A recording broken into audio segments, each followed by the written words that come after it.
हुकूमत 40 सैकड़ो निसाब घटाइण जो ऐलान कंदे चयो आहे त हलंदड़ साल हर सूरत में इम्तिहान वरिता वेंदा ऐं कंहिंखे बि बिना इम्तिहान जे पास न कयो वेंदो।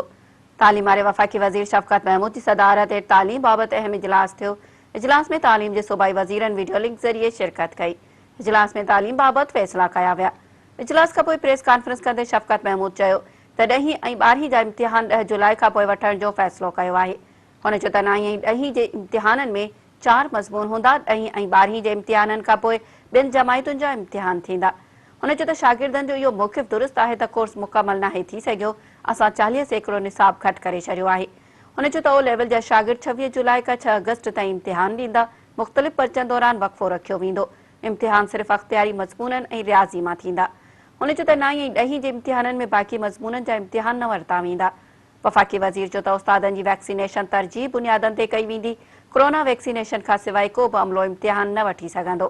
हुन चयो त चाहियूं था त सेप्टेम्बर जी 3 हफ़्ते ताईं समूरनि इम्तिहाननि जा नतीजा अची वञनि।